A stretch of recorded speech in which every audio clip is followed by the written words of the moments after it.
Hello, everybody, and welcome. My name is Julie Mann, and I show people how they can live healthy, happy, sustainable lives by changing their habits and using cutting-edge products to help them age well. And today I'm joined by the absolutely marvelous Vicky Midwood. Hi, Vicky. Hi, nice to have me. Nice, so nice. If you don't already know, Vicky's also known as the Addiction Eliminator. I absolutely love that.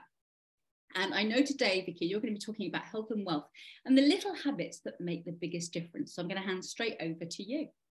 Thank you so much, Julie. Yeah, I'm so delighted to be on here because habits are just something that we all have, and some of them are really healthful and helpful, and some of them not so much. So I want to focus on the ones that I think are really important, because it's usually the little things that make the biggest difference. And I think when we think about habit change, we think we have to make this profound statement and do massive things differently, and we don't stick to it because it's way too hard, and we just go back to what we know.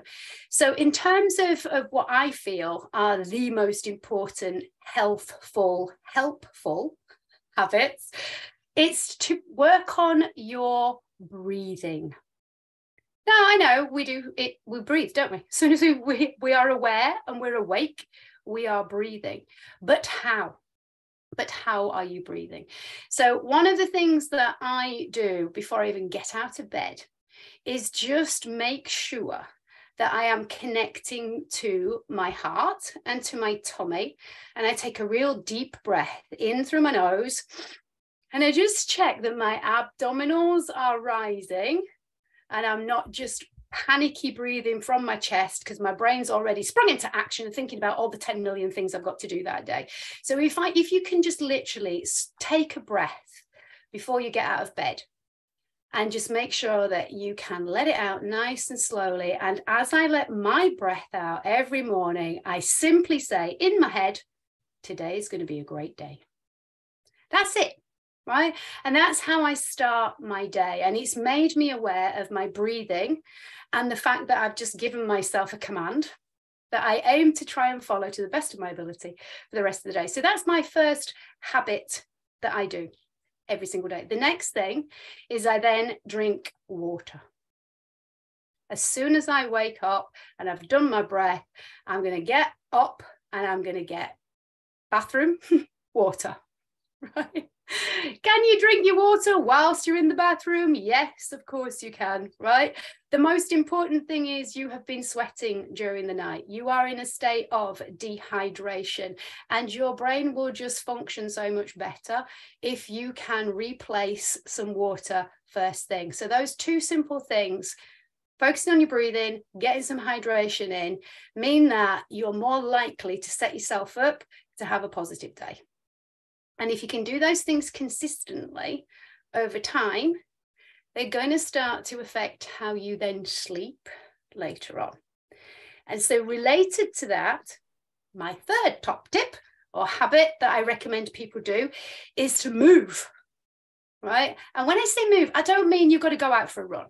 And I don't mean you've got to suddenly jump into a yoga class or whatever, right? Or a gym session. What I mean is, if your habit, like mine, is once I've done my breathing and I've had my water and bathroom, I flick the kettle on because now I want a hot drink. And while that kettle is boiling, I'm just literally going to move my body, do some body rolls, do a little bit of a squat, do a bit of a lunge, get my ankles circulating.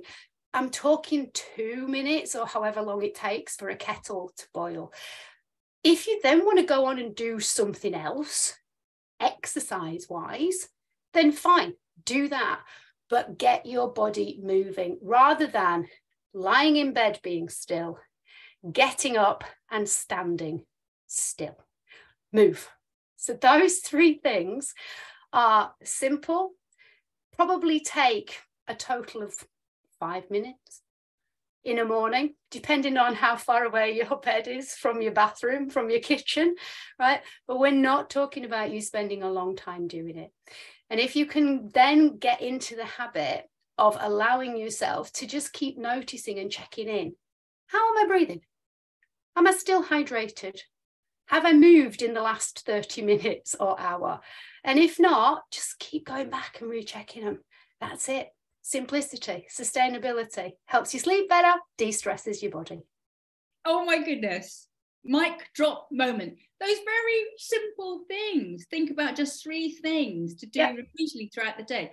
And I love that you exercise or do some sort of movement while you're boiling the kettle, because it can be so easy to stand there with a phone scrolling. Yes. You know, and I think the breath as well is something that we just take for granted, isn't it, Vicky? And I think, you know, some people use that. So I recommend that all of my clients do this, and they just start getting into the practice of doing it. And it may be that you just say one thing that you're grateful for. Some people use it as that time to just be grateful for one thing. Do you need to do a gratitude list of 10, 20? No, right? Am I grateful that my boiler's now working and I've got heat? Yes, right? Life is good. Today's going to be a good day. Right? It doesn't have to be profound and big. It needs to be simple, but you need to be able to keep repeating it. And if you're trying to create a habit that means you've got to go somewhere specifically to do it, probably not going to do it. Or you might for a bit because it's new and it's exciting. And then after a while, you kind of can't be bothered. So it has to be something that you can do where you are. It doesn't take a lot of thought. And it's something that you're going to be doing anyway. We all breathe. We're all going to be drinking some kind of fluid at some point, right? And we're all going to be getting up from chairs and perhaps reaching for things. So there's nothing that you can't do. It's nothing that you have to learn. It's all stuff that you know, but just perhaps you're not doing regularly. Brilliant. Can I ask you a question before you go? Yeah. About water intake? Yeah. Do you have a particular amount of water that you think is a good amount of water to have each day? Make sure you have that. Well, I'm going to go by what is recommended from what we know in terms of health. That is the same kind of stuff that's repeated, and is 8 ounces, an 8-ounce glass of water 6 to 8 times a day, right? Which, you know, I'm old school. I work in litres, right? So I work in 2.5 litres. I don't do 8-ounce glasses, but the Americans like to work in 8-ounce glasses, and I work in litres. But I would just say, if you're not drinking very much, try and aim to drink more, and don't get bogged down with numbers, right? If you're feeling a little bit lacking in energy, check in with your hydration first before you go to food. If you're losing focus and you're feeling a bit brain foggy, check in with your hydration. If you're feeling that your energy is just like, and you think, oh, it's my blood sugar, I need food, maybe you haven't had a drink for 3 hours. Do that first. So I would say check in, but on average, the more exercise you do, obviously the more water you're going to need. If you're living in a hot country, you're going to need more, but in the UK, I would say around about 2.5 litres is about right. Brilliant. Thank you so much, Vicky. Welcome. So I'm going to put all Vicky's links below this video, so please check her out, and my link will be there too. And thank you so much.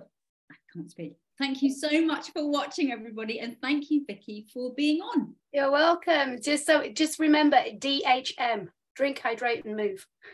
Perfect.